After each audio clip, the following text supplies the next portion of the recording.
ना इस लोक में और ना परलोक में। ये भगवान बोल रहे हैं, यहां किसी के संशय की अब कोई गुंजाइश नहीं।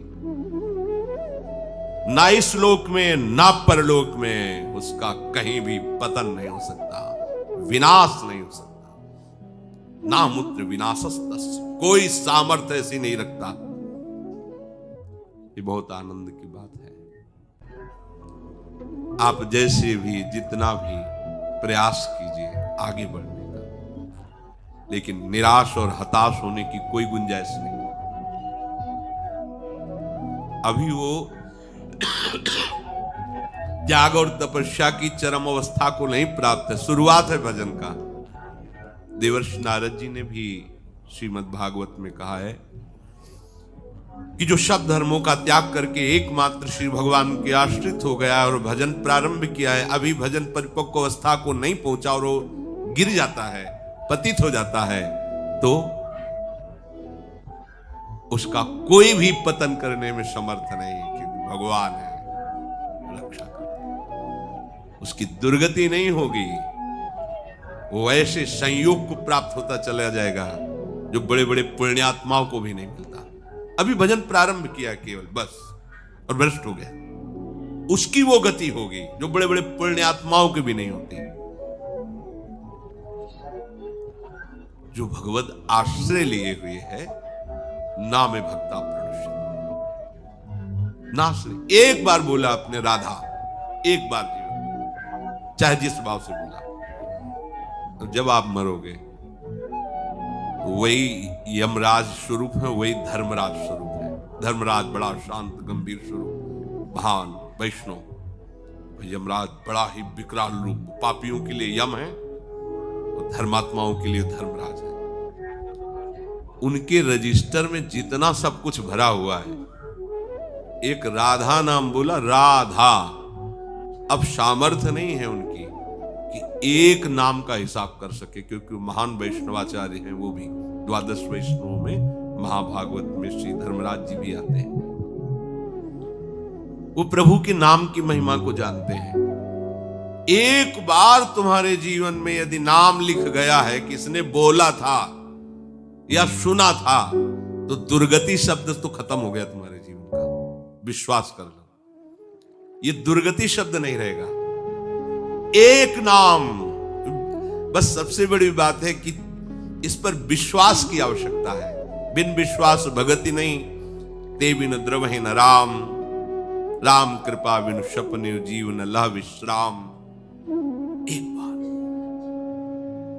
कई बार सत्संग में सुनाया है कि दो भाई थे। एक भाई धर्मात्मा और संत सेवन, साधु महात्माओं को देखते ही उनके चरणों में प्रणाम करना, आदर पूर्वक विनय पूर्वक घर लाना, उनका पाद प्रक्षालन, चरणोदक उतारना, उनकी पूजा करना, सुंदर भोग पकवान बना के उनको पवाना, आदर से विदा करना।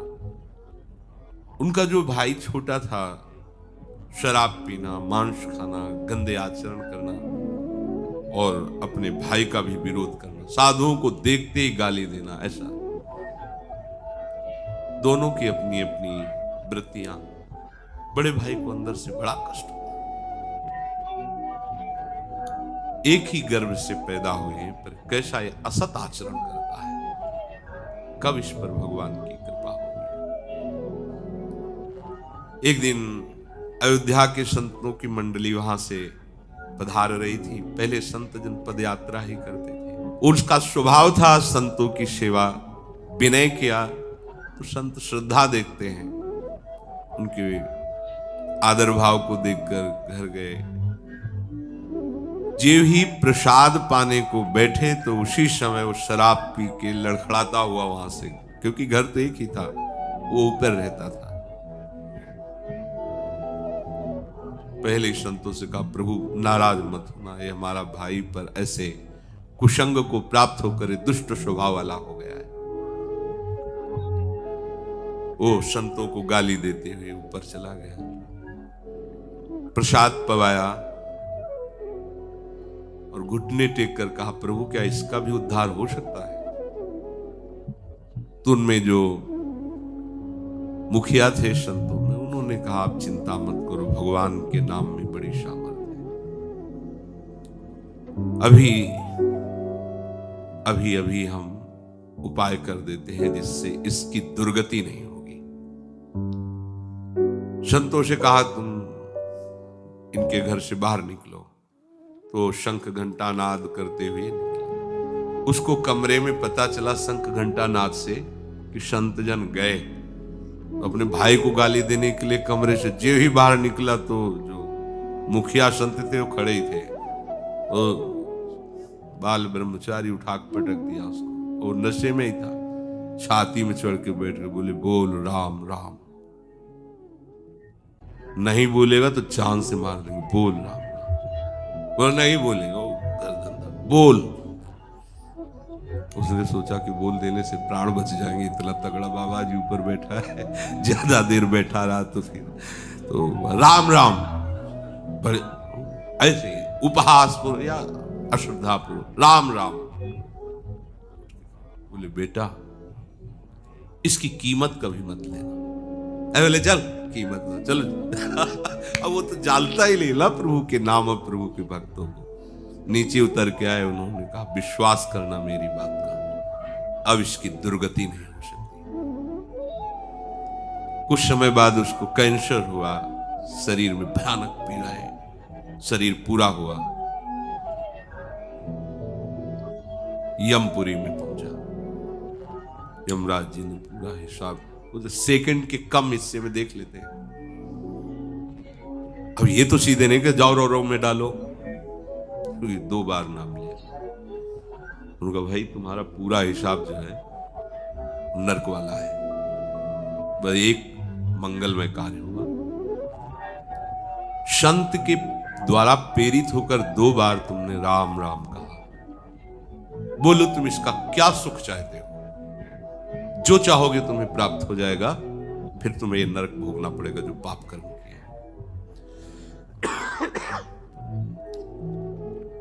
संत की वाणी अमोघ होती है।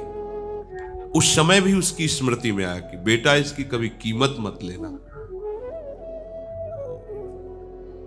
बच गए, नहीं तो पहले हिसाब अगर मिलता तो हम समझ ही नहीं पाते। पहले तो हिसाब ना, तो मुझे पता तो होना चाहिए कि इसके बदले में क्या दे सकते हैं आप, नाम के बदले में आप हमें क्या दे सकते हैं। भाई कीमत तो हमें पता हो तब हम हाँ बोले। हमें पता ही नहीं इसकी कीमत क्या है, इसका सुख क्या है, पर इसकी कीमत हम तो नहीं बता सकते हैं। त्रिभुवनपति देवराज इंद्र है। ध्यान किया देवराज इंद्र तत्काल कैसे धर्मराज जी, समस्या है, ये पापी है, पूरे जीवन अत्याचार दुराचार करता रहा, संत से प्रेरित होकर 2 बार राम राम बोला। अब ये कह रहा है कि इसकी कीमत क्या है, क्योंकि इसका फल देना पड़ेगा। प्रभु के नाम का फल, ये तो हमारी सामर्थ्य नहीं कि हम इसका। सृष्टि विधाता भगवान ब्रह्मा जी, तो उनको तो बुला नहीं सकते क्योंकि परमेष्ठी पद में इनको जाना पड़ेगा, वो बड़े पद के।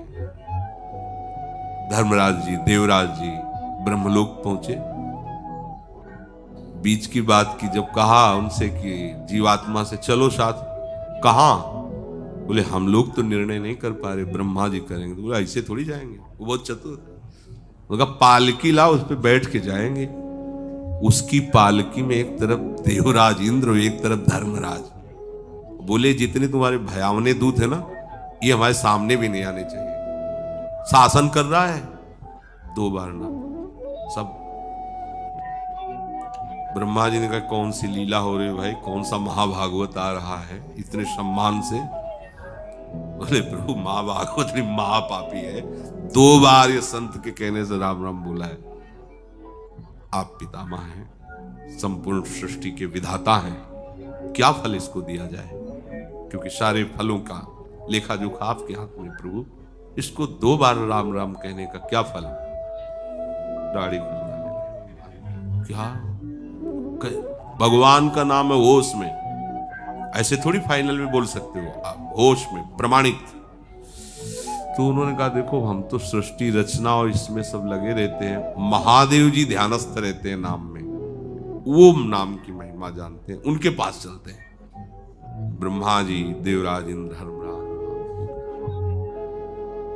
भगवान शिव, परम वैष्णवाचार्य महान आइए आइए। कैसे आगमन हुआ कैलाश में? प्रभु समस्या है ऐसा। बोले पहली बात तो एक ही शब्द में हम कहते हैं कि नाम की महिमा तो पूर्ण रूप से हम भी नहीं जानते, कुछ महत्व देखा है। जैसे रा कह के हलाहल विष और माँ कह के, या गले में कोई चीज रोकी थोड़ी जाती। गला एक ऐसी जगह है, जरा सा भी कुछ चला जाए खो खो खो खो से, जब तक वो निकल नहीं जाएगी तब तक वो, देखो ना किसी पूरा विष जो समुद्र मंथन से निकला, रा और माँ आज भी गले में विराजमान है और नीलकंठ से भगवान का नाम संबोधन किया जाता है उसी के कारण। बड़ी महिमा नाम की वर्णन की, पर बोले पूर्ण रूप से क्या नाम का फल है? असमर्थ है महादेव जी। अभी तो पूरे त्रिभुवन के बड़े बड़े अधिकारी महापुरुष जन हैं, भगवान की महिमा के सब ज्ञाता हैं, इनसे बड़ा कौन हो सकता है? अब हुआ कि आखिर निर्णय क्या किया जाए कि क्या है भगवान के नाम का फल? तो भगवान से पूछ लिया जाए, चलो साकेतपुरी। जैसे भगवान नारायण हरि लक्ष्मी जी के साथ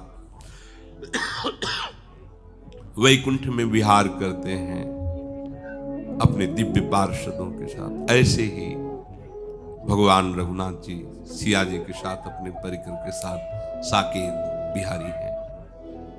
देखो इस पापात्मा जीव को किनके साथ जा रहा है?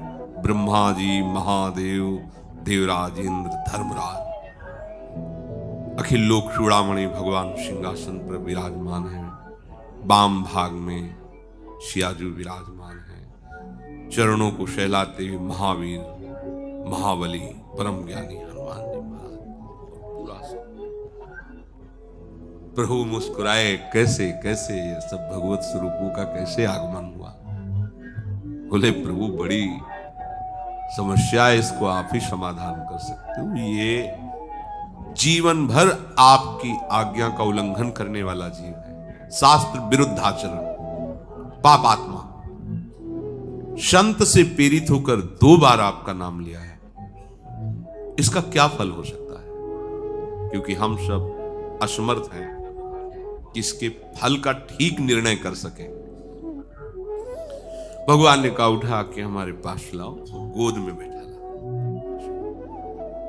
दुलार करते हुए कहा कि कोई कितना भी बड़ा तपस्वी या साधन संपन्न हो, ऐसी स्थिति को नहीं प्राप्त होता, वो अपनी गति को प्राप्त होता है। पर इसने संत के द्वारा 2 बार नाम, तो नाम का क्या फल है ये तो पूर्ण रूप से हम भी नहीं कह सकते, पर उसका महत्व क्या है ये तुम देख लो कि हमारा साधन भजन करके पदों पर पहुंचा जा सकता है, लेकिन हमारी गोद में केवल नाम का प्रभाव आप महापुरुषों के साथ यहां तक आया, अभी हमारे ही धाम में रहेगा। इसके बाद नाम की क्या कीमत है, क्या महिमा है, ये तो हम भी नहीं कह सकते। कहूं कहां लगी नाम बड़ाई और राम न सके नाम। ये पक्का है, आपने जो भगवान नाम लेना शुरू किया तो नाश शब्द तो आपके जीवन से गया। जो नाना प्रकार की दुर्गतियां हैं, विश्वास करो नहीं होगी, दुर्गति नहीं हो सकती। भगवान कह रहे हैं नैवेह नामुत्र विनाशस्तस्य विद्यते, नहीं उसका विनाश नहीं हो सकता। फिर होगा क्या? दुर्गति तो नहीं होगी। भगवान कहते हैं कि उसने निश्चय किया है ना, मैं भगवत मार्ग में चलूंगा, बस इस निश्चय के कारण उसका कभी भी नाश नहीं हो सकता, दुर्गति नहीं हो सकती। मैं भगवत मार्ग में चलूंगा। अब चल नहीं पा रहा, लड़खड़ा रहा है, गिर भी पड़ता है, राहत न प्रभु चित चूक किए की, करत सुरत शैबार हे की। प्रभु बाहरी बात नहीं देखते हैं, हृदय की बात। हम चलना चाहते हैं पर चल नहीं पाते, ये हमारी असमर्थता है, पर हम पाना चाहते हैं। इस बात को प्रभु केवल जानते हैं, दूसरा नहीं। दूसरे तो सद्गुणों के महत्व को जानते हैं, उसको नजर में जच जाए तो तुम महात्मा हो, नजर से फेल हो जाए तो चाहे जितने बड़े महात्मा हो तुम। प्रभु आंतरिक विषय को देखते, ये मेरे मार्ग में चलना चाहता है, पूर्वाभ्यासवश मेरी माया की प्रबलतावश ये आगे नहीं बढ़ पा रहा है, नाश नहीं होगा, पतन शब्द नहीं उसके जीवन में होगा, न में भक्ता प्रणश्यति। जैसे महाराज भगवान ऋषभदेव जी के पुत्र भरत जी प्रभु की प्राप्ति के लिए भारतवर्ष का राज्य का त्याग, रानी, महल, संपत्ति, सेवक, सब सुखों का त्याग किया। गंडकी नदी, जहां शालिग्राम भगवान जिस नदी में प्रकट होते हैं, उस नदी के किनारे एकांतवास करते हुए अपने चित्त को प्रभु के चरणारविंद में, उनके नाम में, उनकी सेवा में लगाने लगे। एक दिन वो गंडकी नदी में स्नान करके सूर्य अर्घ देने ही वाले थे कि देखा एक हिरनी जो गर्भवती थी, वो जल पीने के लिए आई थी, पीछे से सिंह ने दहाड़ मारी, घबरा गई, वो एकदम छलांग लगाई।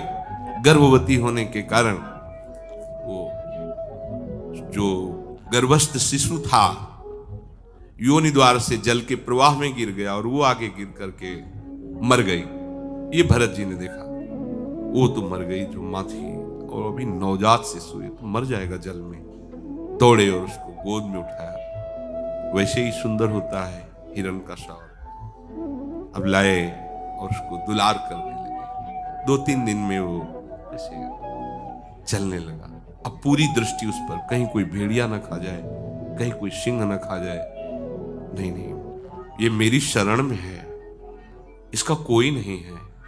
अब उसको गोद में ले हुए कुमल कुमल घास लेके उसको पवाते। ये कोई गलत कार्य नहीं किया इन्होंने, ऐसा ही करना चाहिए। कोई भी भक्त हृदय धर्मात्मा वो ऐसा कैसे देख सकता है कि वो जीव मर रहा है और हम उसे जाने दें। जहां तक हो सके हमें प्रयास करना है उसके दुख दूर को, उसको बचाने का, उसको सुख देने का, पर बराबर नहीं, उस पर आसक्त नहीं हो जाना। इसलिए सेवा करनी है पर ममता नहीं, निर्ममो निरहंकारा, अहंकार नहीं कि मेरे द्वारा इसका भरण पोषण होता है। सेवा करनी पर उसे ममता नहीं रखनी, ये परमार्थ के साधन की कसौटी है। सेवा करनी पर ममता नहीं रखनी, गलत हो गया यहां। सेवा की और ममता कर ली। अब वो बड़ा हो गया था, वो अपने झुंड में चला जाए जैसा, उससे निरपेक्ष होना चाहिए था। उसका जीवन क्या प्रभु जाने। 2-4-10 दिन उसको संभाल दिया और छोड़ दिया, पर ऐसा नहीं हुआ। आसक्त हो गए। अगर वो आंख मूंद के ध्यान भी करना चाहते तो हिरन ही ध्यान में आता, वैसे खोल के देख लेते कि कहीं उसको कोई जीव खा ना जाए।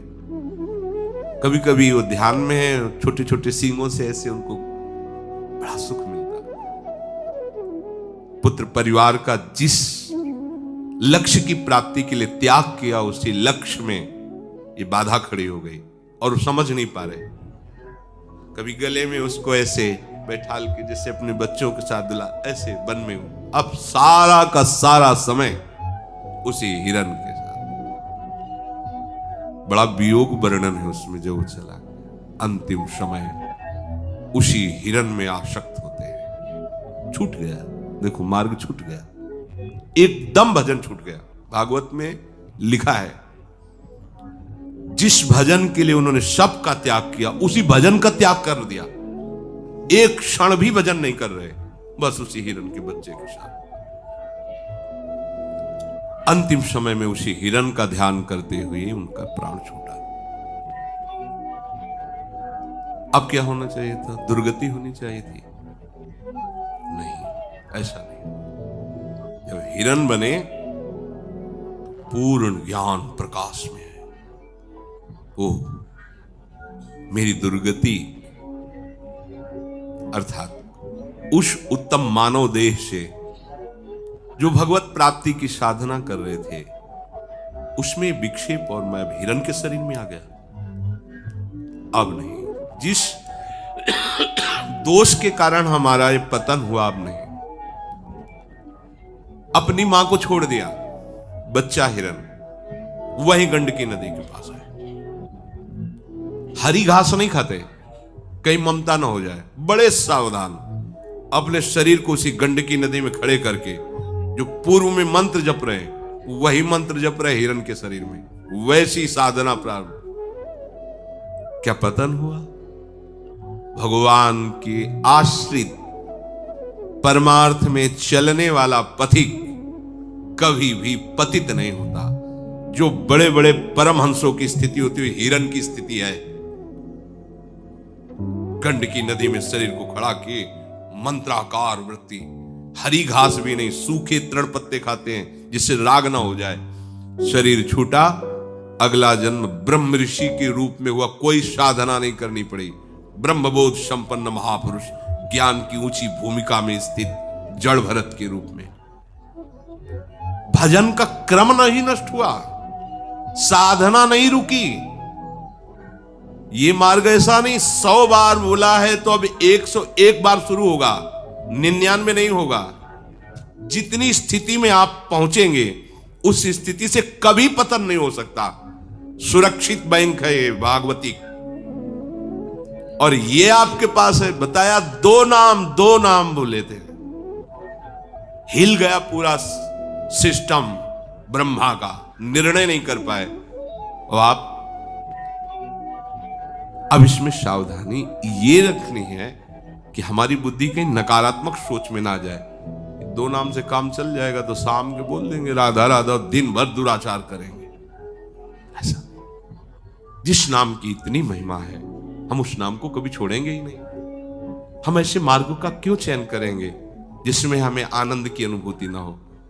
हम लोग क्या है कि अपने मन बुद्धि को नकारात्मक सोच में ले जाते हैं, प्रतिकूल ले जाते हैं कि जब इतनी महिमा, एक बार ये पाठ कर लेंगे, एक बार ये नाम ले लेंगे और खूब खुला जो मनावे सो पापाचरण करो, क्योंकि भगवान कहते हैं आम तो आम सर्व पापेभ्यो मोक्षयिष्यामि मा शुचा, मैं तुम्हें पवित्र कर दूंगा। फिर ऐसे करने में बात तो बनेगी ही, प्रभु तो बनाएंगे ही, पर दंड मिलेगा आपको। इस उद्दंडता का आपको दंड मिलेगा।